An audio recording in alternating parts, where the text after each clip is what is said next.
Alright, so we're back here with another video, and this one we're going to be going over what is a charge, an offensive charge. And so I have an old video here from, you can see all the way back in 2005 that we're going to show here.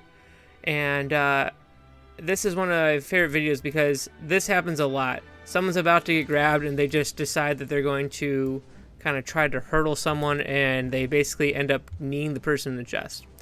And this is one of the most important things you're going to see here, because in our tournament, you are going to have a couple different size differential. Even if we just look in this clip here, you have some guys on this field who are grown adults and weigh over 200 pounds, and then you have some people on the same field who are going to be who weigh less than 100 pounds. So one of the keys here you're going to look at is on this play.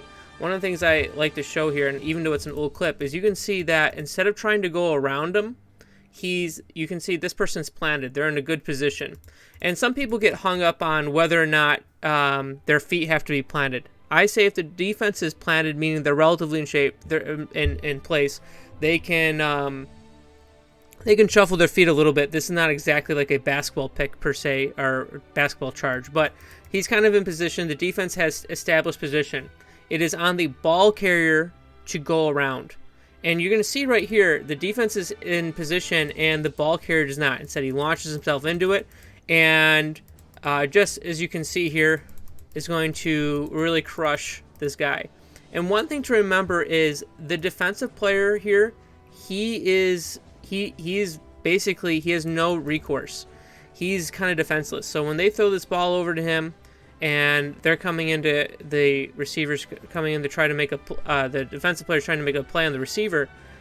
If you look back here, look at how he's coming in to pull a flag. When you're coming to pull a flag, he's got his head back here and he's kind of got his arms outstretched. He has nothing, he can't really do anything about this. So what this leads to is when he launches, he's launching right at his head.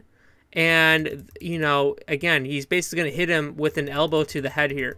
And of course he's going to lose. He's not allowed to hit him. If the defensive player is not allowed to hit the offensive player cannot hit the defensive player. And this is very important because this is where a lot of your injuries are going to happen.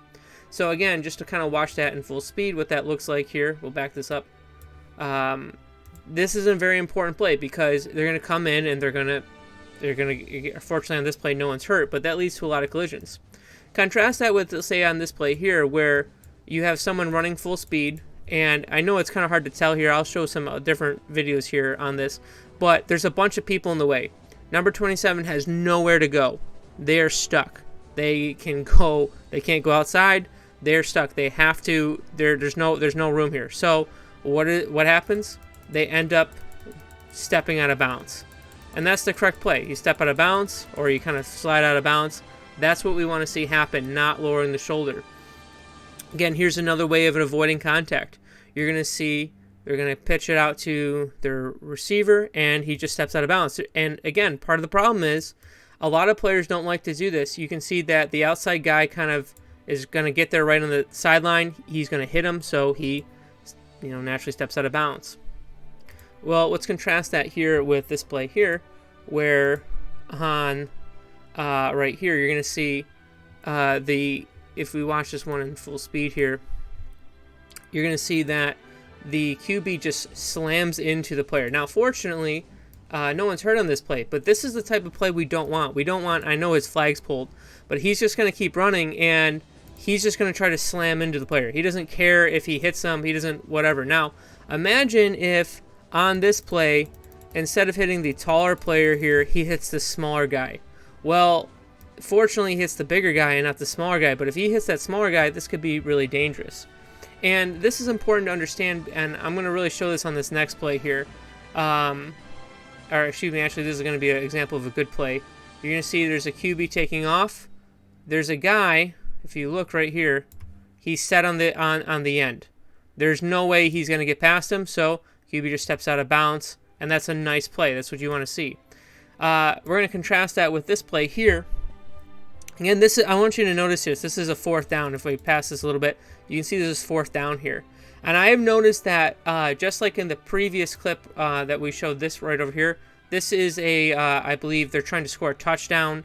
Obviously, they're right near the end zone. whenever you have a distance where it's either a fourth and goal or a fourth and a first down, I've noticed players tend to be a little bit more reckless because they realize they have to get the first down. So that leads them to sometimes do some things that are very dangerous. And this is one of the worst plays we've had in our tournament, where we end up with a pretty severe concussion. And this is why we're so adamant about charging. Right here, we're going to have a throw. Now, we have the receiver is trying to get to this line of scrimmage here. And I'm just going to back it up a little bit to show you.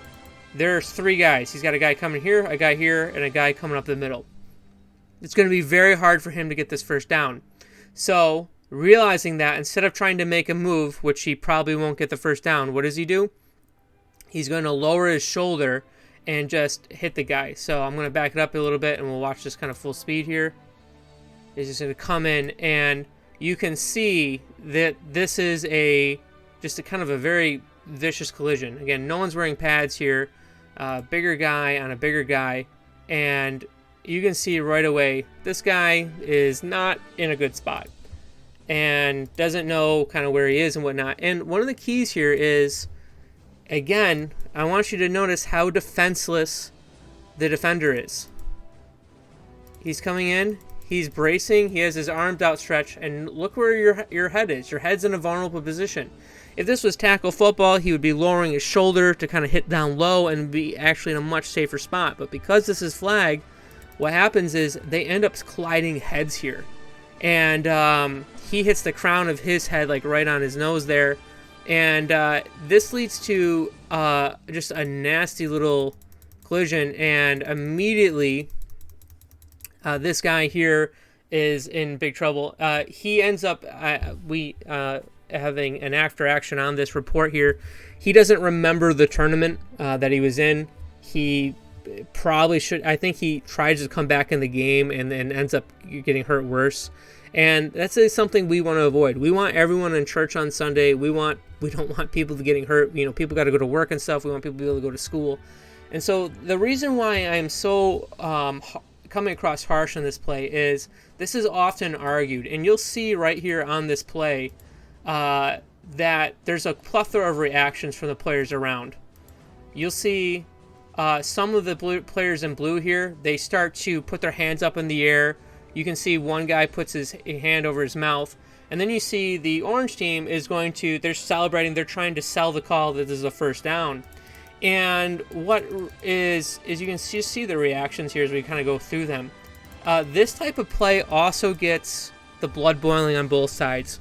Because one of the things you have to be careful about as a ref is if you do not call this play, what's going to happen is the blue team in this chance, there's going to be a lot of temptation by the players to want to retaliate.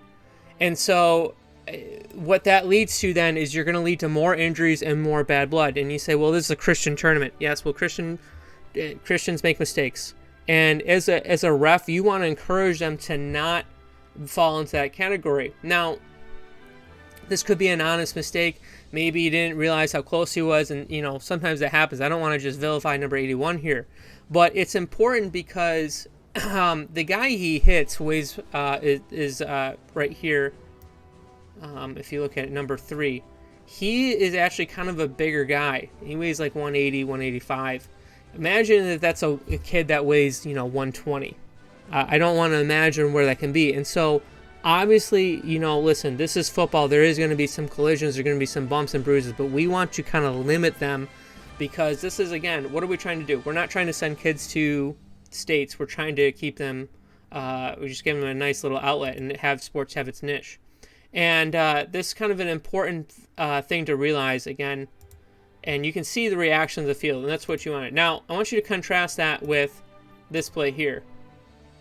To kind of throw off here, and he's surrounded by 3 guys. So what does he do? He stops. And again, he probably feels like he's sacrificing yards, and this is important. I want you to see this. He gets surrounded, and he just stops. And they're going to go for his flag and stuff.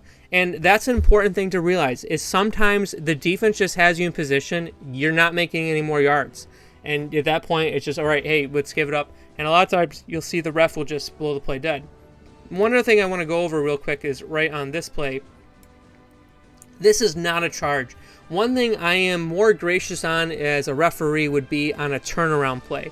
You're going to see right here what happens is it's going to be a dump off, and he turns around, and right there the defender's in there. And you can tell he's not trying to hit him or anything. This is not malicious. He tries to pull up at the last second. And so I wouldn't call this on the defense or on the offense. This is just a good no call here. And you can tell, I mean, especially if you watch this in full speed, you know, he's turning around, and as soon as he turns, he sees him, and he's trying to stop, trying to slow down. So if you ever have a play like that, I am more forgiving on that play as a referee. Where if you compare that with some of these other plays where this is, you know, to me, this guy is clearly, he doesn't care. He's just going to, you know, throw himself in there. You know, it doesn't matter. And contrast that again over here. We're trying to get a first down, and we're just going to throw ourselves in there. That's a big difference in my book between one where someone stops, like on this play, or in a play like here where they're trying to actively avoid the collision. He doesn't see the guy coming here. So I think that's a big difference. And again, remember, the key on this is we're trying to prevent injuries. As a ref, you have to remember that the onus is on the offensive player. The defensive player is reacting. They don't know where the offense is going to go. And when they're sticking their hands out, remember, as we've showed in many of these clips here, the defensive player is kind of in a vulnerable position. And so especially if they kind of jump up into them and kind of lower the shoulder, you're going to tend to get hits where they're getting hit up high. And so that's just something that we want to avoid. Again, remember, we're trying to get everyone to be healthy and in church on Sunday.